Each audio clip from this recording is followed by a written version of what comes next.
SurePoint Advisors is registered as an investment advisor with the state of New Jersey. Registration of an investment advisor does not imply any specific level of skill or training and does not constitute an endorsement of the firm by Securities and Exchange Commission or any state securities authority. Welcome to another episode of SurePoint Advisors Financial Roll Call with James Fay. We are 10-8 in service. This is a podcast for law enforcement by law enforcement. I am James Fay. I'm a retired law enforcement officer and now financial advisor with SurePoint Advisors. And I'm focused on helping law enforcement officers make educated financial decisions that will directly affect their retirement. I truly believe that this podcast will help accomplish that. All right, today I am excited. I am excited for this episode because we are finally going to scratch the surface of a topic that we love to talk about here at SurePoint Advisors.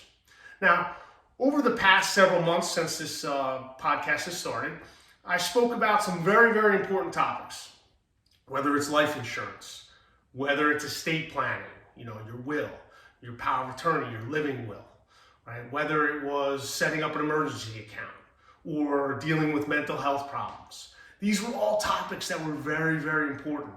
But today we get to talk about something that we have great passion for here at SurePoint Advisors, and that is investing.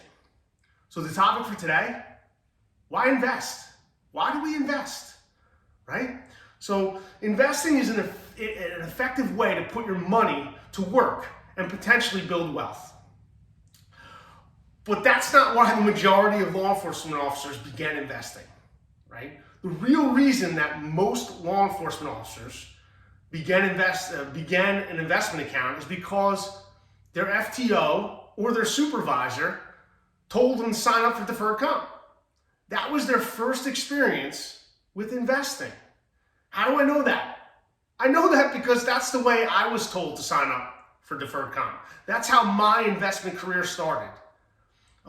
If you remember, I told you in past episode, in the beginning actually, that I started my law enforcement career at a very young age, right? 19.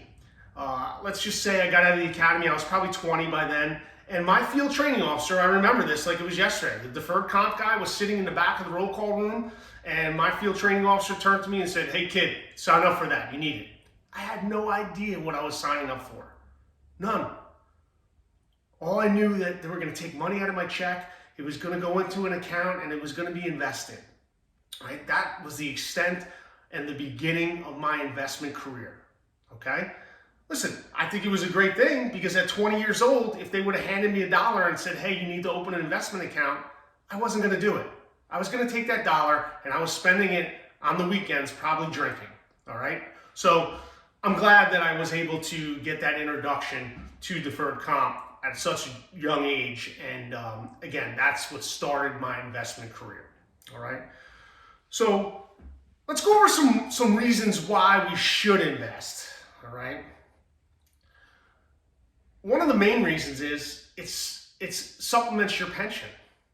So when you start an investment account, it's going to supplement your pension later on in life. I'm living the pension right now. Been retired for 5 years, and those investment accounts that I started during my career are helping to offset and supplement my pension.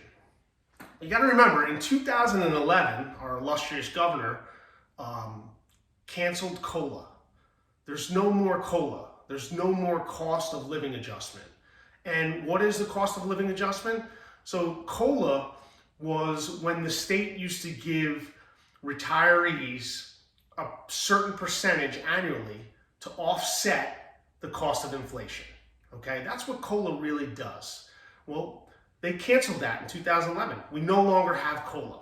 Okay, and in order to really understand COLA, let me explain to you how the pension works and how COLA would help it or would not help it now that we don't have it. Right? Let's take easy numbers. You retire at a base salary of $100,000. You're now making 65% of that in retirement, so you're making $65,000. $65,000 is not going to spend the same in 20 years as it does today. Why? Because the cost of goods and services will increase over time, and it puts pressure on your pension. This really hit home to me right after I retired. Right after I retired, I joined PBA Local 600, which, for all the listeners that are listening, if you don't know what PBA 600 is, that's all the retired guys. So right after my retirement, they had a Christmas party, and it was in the basement of a church. I'll never forget this. I walked down into this basement, and there was 500 plus people in there. And listen, I had everybody by at least 10 years, right? Again, I was 44 when I retired. But one thing that really stuck out to me is I saw a lot of retired officers walking around with walkers and canes, right? Getting around. And the biggest part of the meeting for those older gentlemen and older women, older officers that retired, okay, was when somebody got on the mic towards the end of the meeting and said, hey, if anybody needs food, a plate of food to go, come on up. I'm telling you, there was walkers flying and there was canes flying. There was people sprinting to get this plate of food. And there was people leaving with plates of food with tinfoil over them. And it really hit home to me. Why? Because some of those people retired in the 80s, 1985 as a captain in Newark, making $45,000 a year. Well, 65% of that is like $28,000. And if you don't have a cost of living adjustment attached to that, these people really needed help. They needed financial help. And what happened is the burden of COLA and losing COLA really weighed on these older officers, these older retirees. So the burden is on you to make up for the loss of COLA. And one way to accomplish this is by investing. All right? So evidence in academia have told us that over long periods of time, stocks have outperformed fixed income. So it may be prudent to own stocks or some stocks in your investment portfolio, right? So on a few occasions, I've sat down with current law enforcement officers and clients, their current clients, and either they had opened a deferred comp account and they allocated everything to fixed income. Or maybe they didn't like the idea of opening a deferred comp investment account, so they decided to, and that was because of the fear of losing money, right? So they're like, oh, I don't like investing, I'm just gonna put the money in a bank account, whether it's a savings account or a checking account, okay? So all their money is in that account. Well, because of the current low interest environment, their money is not outpacing inflation. And we basically say that they're safely going broke, right? When your money doesn't outpace inflation, you're safely going broke. So does it make sense to expose some of your portfolios to stocks? Especially if evidence in academia has told us over long periods of time that stocks have outperformed fixed income, all right? So another reason is liquidity. And in order to talk about liquidity, I gotta educate you a little bit about our pension. In New Jersey, we have a defined benefit pension plan. What does that mean? It means that you work for a certain number of years, then the state will give you a certain percentage of your last year's base salary on a monthly basis for the rest of your life. The problem is that you can no longer take out a pension loan and you don't have access to a lump sum if you need it. So that is one pitfall, if you will, of a defined benefit plan, all right? So if an emergency or an opportunity comes up and you're not able to access money through your pension, that could be a problem, right? So wouldn't it make sense to have an additional investment account that is liquid to you, that you can get to? If an emergency arises and you need to get the cash, you can get to it.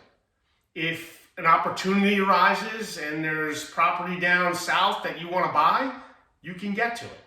So those are just a few reasons why why you should invest. So 10-11, prepare a copy. Let's go over some key takeaways from this episode today. investing may be an effective way to build wealth. All right? Smart investing may allow your money to outpace inflation and increase in value. The greater growth potential of investing is primarily due to the power of compounding interest and the risk versus return trade-off, okay? So compounding interest is when your money grows because of interest, and then it continues to compound, right? The balance gets bigger, and now the interest is on the larger balance, so it compounds. And over time, we hope that through investing, that balance will grow, right? And investing is how you take charge of your financial security. It allows you to grow your wealth, but also generate an additional income stream if it's needed ahead of retirement or in retirement, right? So that's important. And investing is an important part of any financial plan that may allow you to accomplish your financial goals and could provide a buffer for unforeseen expenses that may arise in the future. Listen, this was an exciting episode for me, and finally, to finally be able to scratch the surface of a topic that we have great passion for here at Short Point Advisors. And I take great pride in educating future and current law enforcement clients on the importance of investing. And I look forward to future episodes of this podcast that will talk about investing. And there are a lot of different topics in and around finance and in and around investing that we can cover on this podcast, and we will. With that, if this episode has created an interest to learn more about investing, or you have questions on your current investment account, you can call me in the office, 732-876-3777. Or you can find my email on the website, shortpointadvisors.com. This has been another episode of Short Point Advisors Financial Roll Call with James Fay. We'll be 10-7.